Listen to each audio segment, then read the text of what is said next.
Students, हम complex numbers discuss कर रहे हैं।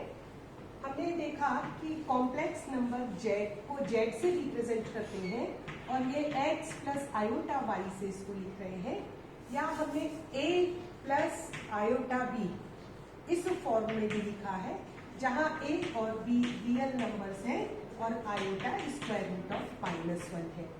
हमने ये भी डिस्कस किया था कि इसको हम रियल पार्ट ऑफ जेड और इसको इमेजिनरी पार्ट ऑफ जेड कहते हैं। अब जिस समय ए की वैल्यू 0 होगी, जब ए 0 होगा यानी रियल पार्ट ऑफ जेड 0 होगा, तब Z equals to iota B होगा, यानी जेड क्या होगा, इमेजिनरी नंबर होगा केवल। तो इसको कहते हैं, इस नंबर को जबकि उसका रियल पार्ट 0 होता है, इसको कहते हैं प्योरली इमेजिनरी नंबर। और जब b की वैल्यू 0 होती है तो z यानी इमेजिनरी पार्ट ऑफ z 0 होता है, तो z a के बराबर हो जाता है। तो हम कहते हैं कि z is purely real number. तो प्योरली रियल नंबर, तो यहाँ पर हम ये देखते हैं कि हम ये कह रहे हैं कि z प्योरली रियल है, इसका मतलब है कि उसका इमेजिनरी पार्ट 0 है। और जब हम ये कह रहे हैं कि ये प्योरली इमेजिनरी है, इसका मतलब है कि उसका रियल पार्ट 0 होता है। ये अभी हम इसकी कुछ प्रॉपर्टीज डिस्कस करेंगे, उसमें हमारे को ये काम आएगा। अब हमने कल जो बेसिक एल्जेब्रिक प्रॉपर्टीज है कि जो हमने ये जो ए और बी कितने इनफाइनाइट नंबर है, तो हमने देखा था जेड को हमने डिफाइन किया था कि ये एक सेट है जहां ए और बी रियल नंबर्स हैं। और ये भी हमने देखा था कि इसको हम क्या लिख सकते हैं, आर क्रॉस आर। ये हम जानते हैं कि R is a set of real number और आर क्रॉस आर के जो एलिमेंट्स हैं उनको हम इस तरीके से लिखते हैं। तो Z is what, R cross R, जिसको हम आर स्क्वायर भी कहते हैं। अब हम यहाँ इनको ऑर्डर्ड पेयर से रिप्रेजेंट कर रहे हैं और ये सेट हो गया। तो इस सेट के हमने दो एलिमेंट्स ले लिए, Z1 और Z2, और इस सेट का रिप्रेजेंटेशन हम कैपिटल Z से या C से भी कर सकते हैं, क्योंकि Z हम यहाँ पे ले रहे हैं इसलिए इसको C से रिप्रेजेंट कर देते हैं, C फॉर कॉम्प्लेक्स नंबर। तो दोनों में हम कॉम्प्लेक्स नंबर ले लिए Z1 एंड Z2। तो प्रॉपर्टीज हमने देख ली थी कि दो कॉम्प्लेक्स नंबर्स को कैसे ऐड करते हैं, कैसे मल्टीप्लाई करते हैं, कैसे इनका कोशेंट फाइंड आउट करते हैं। अब हमने जब ये देख लिया कि हमने कि दो, अब हम एडिशन की प्रॉपर्टीज को डिस्कस करते हैं। तो प्रॉपर्टीज ऑफ एडिशन में क्या है कि जब हमने दो कॉम्प्लेक्स नंबर ले लिए तो उन दोनों कॉम्प्लेक्स नंबर का सम भी एक कॉम्प्लेक्स नंबर होता है। ये कल हमने देखा था, x1 plus x2 plus iota y1 plus y2, ये सम आया था। जबकि z1 है हमारे पास x1 प्लस आयोटा y1 और z2 है x2 प्लस आयोटा y2। तो दो कॉम्प्लेक्स नंबर का सम भी एक कॉम्प्लेक्स नंबर होता है। तो क्लोजर लॉ होल्ड करता है इस सेट C के लिए फॉर कंपोजिशन एडिशन। तो हम यहाँ देख लेते हैं, हम जो डिस्कस कर रहे हैं वो सेट C के लिए एडिशन कंपोजिशन के लिए डिस्कस कर रहे हैं। तो क्लोजर लॉ होल्ड करता है कि दो कॉम्प्लेक्स नंबर्स का सम भी एक कॉम्प्लेक्स नंबर होता है। इसी तरीके से एसोसिएटिव लॉ, जब हम तीन कॉम्प्लेक्स नंबर्स को ऐड करें तो किसी भी ऑर्डर में ऐड करें, वो एक सेम कॉम्प्लेक्स नंबर ही आएगा for all Z1, Z2 and Z3 belonging to C। तो एसोसिएटिव लॉ भी यहाँ पे होल्ड करता है। थर्ड प्रॉपर्टी है हम जिसको देखते हैं कम्यूटेटिविटी, कि Z1 प्लस Z2 जो होता है वही Z2 प्लस Z1 होता है। इनके प्रूफ्स के लिए डिटेल में जाने की जरूरत नहीं है, आप इनकी वैल्यूज को सब्सटीट्यूट करोगे तो सिंप्लीफाई कर सकते हैं। फिर हम लेते हैं आइडेंटिटी के लिए। हम जानते हैं कि Z1 में मैं 0 प्लस आयोटा 0 ऐड करूंगी तो वापस मेरे पास और 0 प्लस आयोटा 0 में यदि मैं Z1 ऐड करूंगी तो वापस से सेम नंबर आ जाता है। तो इसे हम कहते हैं एडिटिव आइडेंटिटी। तो जो एडिटिव आइडेंटिटी है वो 0 0 हो जाती है। किसी भी नंबर में z इक्वल्स टू 0 मीन्स दोनों के दोनों पार्ट 0 हो जाएंगे।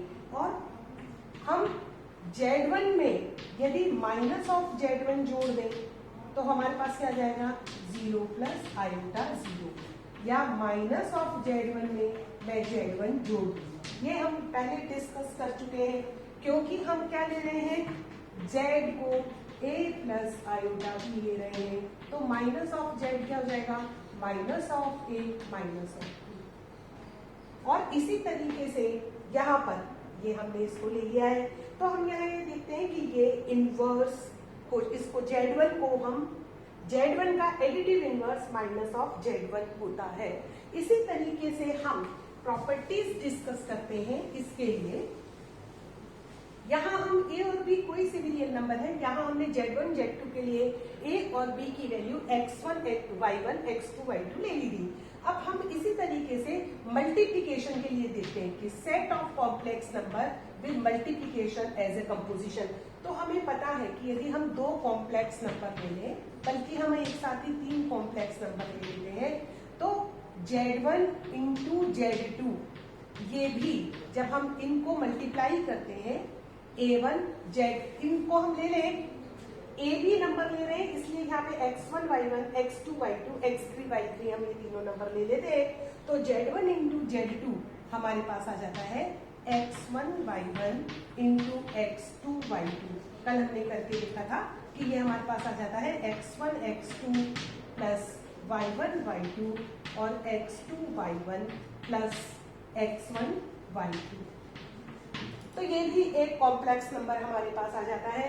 इसी तरीके से 3 कॉम्प्लेक्स नंबर को किसी भी ऑर्डर में हम मल्टीप्लाई करें, the multiplication remains the same. ये आप कर करके देख लीजिएगा। तो एसोसिएटिव लॉ भी होल्ड करता है, क्लोजर लॉ भी होल्ड करता है।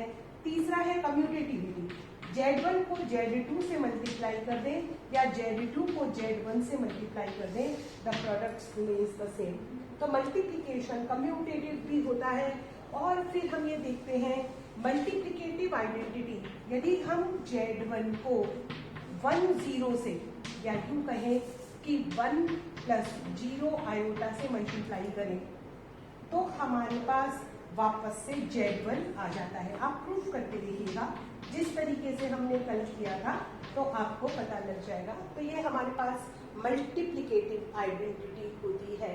और z1 को यदि मैं 1 ओवर z1, और इसको हमने कल सिंप्लीफाई करके देखा था, तो इसको हम लिख सकते हैं कि जब इसको हम लिख रहे हैं x1 y1, तो जब हम इसको या आयोटा की फॉर्म में लिखें तो x1 प्लस आयोटा y1 को जब हम x1 over x1 square plus y1 square plus iota minus y1 over x1 square plus y1 square से मल्टीप्लाई करेंगे तो हमारे पास 1 प्लस 0 आयोटा आ जाता है।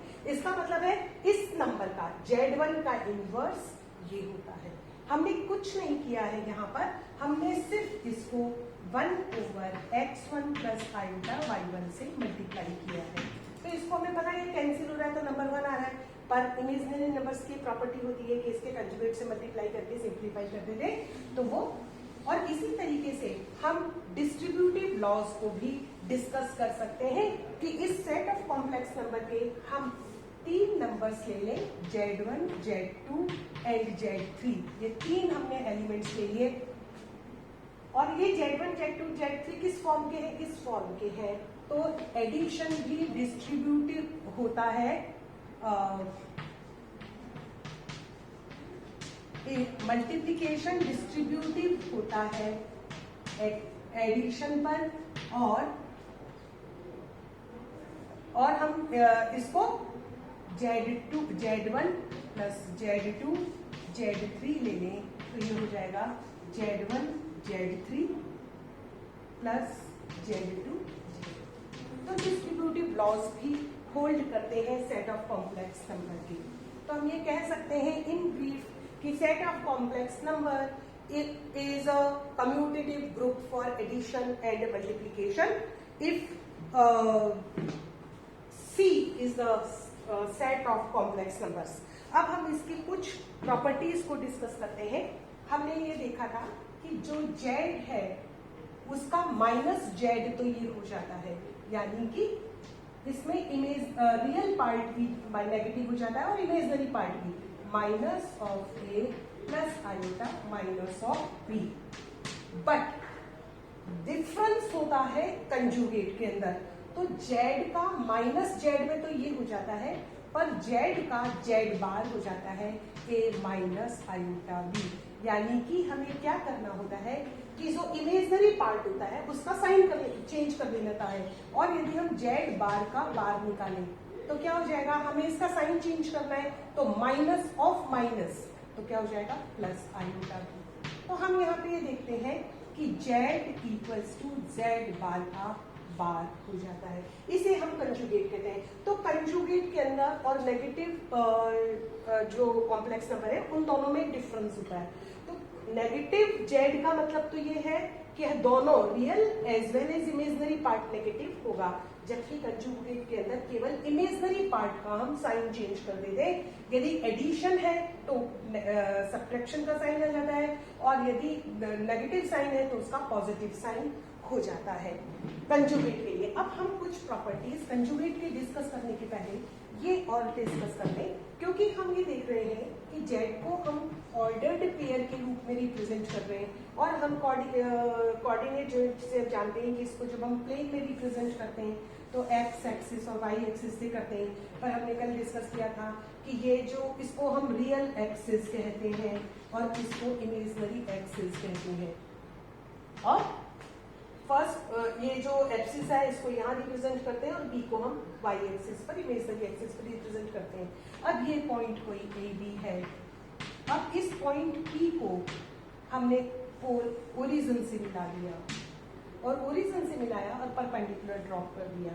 यदि ये एंगल थीटा है तो हमें पता है, और ये डिस्टेंस जैसा कि हम जानते हैं इसको हम आर कह दें, तो A बराबर हो जाएगा आर कॉस थीटा और B बराबर हो जाएगा आर साइन थीटा।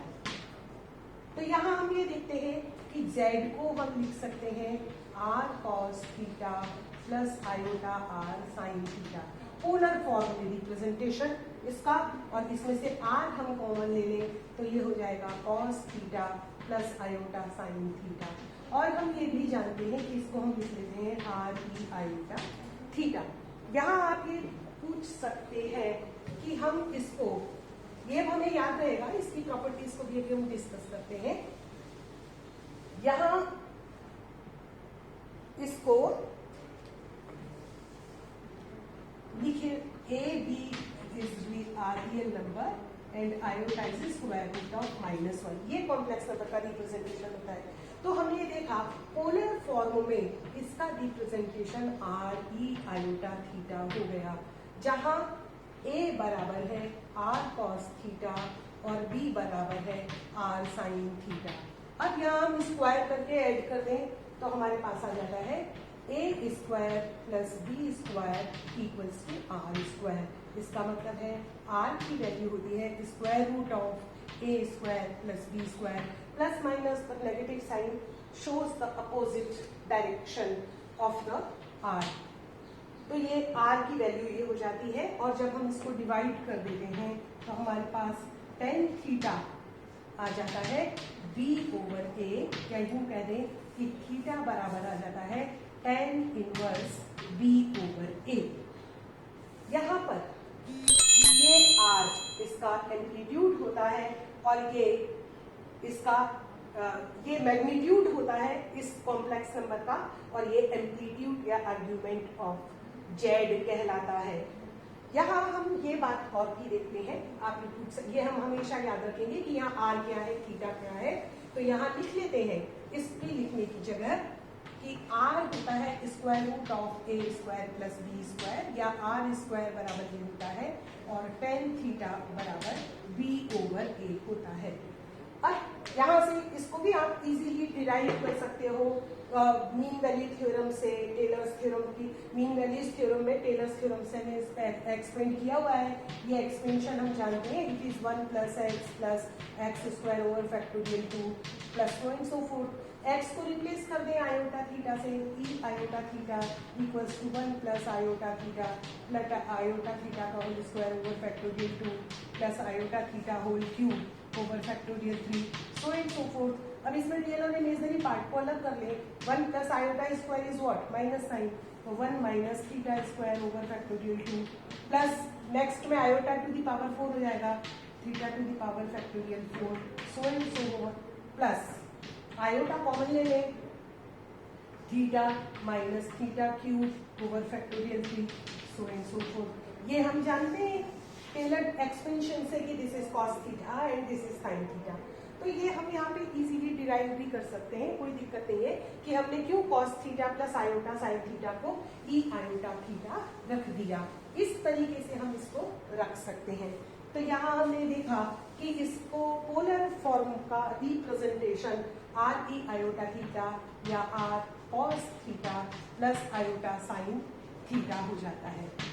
ये जो प्रॉपर्टीज हैं ये हमें बहुत हेल्प करेंगी आगे के लिए, इसलिए हमने इनको रख लिया।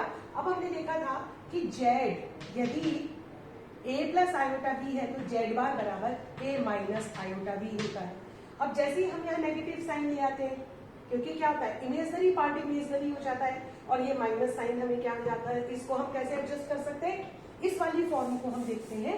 तो जेड बार बराबर होता है ए माइनस आयोटा बी के, तो यहाँ पे हो जाएगा R cos theta minus iota R sine theta, और इस नेगेटिव साइन को अंदर लेके जाए तो हमें पता है sine of minus theta minus sine theta होता है and cos of minus theta again cos theta हो जाता है। तो हम यहाँ पर लिख सकते हैं इसको जेड बार को, ये जब जेड हम ले रहे हैं तो ये जेड बार हमारे पास हो जाएगा, इसको अलग अलग लिख देते हैं हम, इस यहाँ पे करने की वजह मैं इसको वापस से लिख देती हूँ। जेड बार बराबर हो जाएगा R cos theta minus R sine theta, और इसको हम लिख सकते हैं R cos of minus theta plus iota R sine of minus theta, और ये बता देता है आर ई माइनस आयोटा थीटा। तो देखिए कितनी कैसी बात हो गई कि जब Z A plus iota B है तो Z bar A minus iota B होता है, और जब हम जेड को आर ई आयोटा थीटा लेते हैं तो जेड बार आर ई माइनस आयोटा थीटा हो जाता है। अब हम इन दोनों को याद रखेंगे प्रॉपर्टीज को प्रूव करने के लिए। अब हम कुछ कंजुगेट की प्रॉपर्टीज को प्रूव करते हैं। तो हमें प्रॉपर्टीज में फर्स्ट जो प्रॉपर्टी है वो हमने एक तो ये देख ही ली थी, इसी तरीके से हमने ये देख लिया कि जब जेड बार बराबर है ए माइनस आयोटा बी के, तो जेड प्लस जेड बार क्या हो जाएगा, ऐड करेंगे ये कैंसिल हो जाएगा, ट्वाइस ऑफ ए। और what is a, A is real part of Z. तो हम देखते हैं कि Z plus Z bar twice of real part of Z हो जाता है। इसी तरीके से जेड माइनस जेड बार क्या हो जाएगा, इसको सब्ट्रैक्ट कर देंगे तो ये हो जाएगा ट्वाइस आयोटा बी, यानी twice of imaginary part of Z with iota sine. तो हम यहाँ से ये देख सकते हैं कि real part of z is always Z plus Z bar by 2 and imaginary part of z is z minus z bar by 2 iota. Always real part of z is this and imaginary part. यदि कोई complicated number दे रखा हो तो उससे हम आसानी से इस तरीके से रियल और इमेजिनरी पार्ट फाइंड आउट कर सकते हैं। अब हम ये देखते हैं कि real part of z and magnitude की प्रॉपर्टी को हम ये देखते हैं कि magnitude r is square root of a square plus b square. It is always greater or equal to a. And what is a? A is real part of a is real part of z. It means we are showing कि r is always greater or equal to real part of z, and similarly r is always greater or equal to imaginary part of z because it is also greater or equal to b.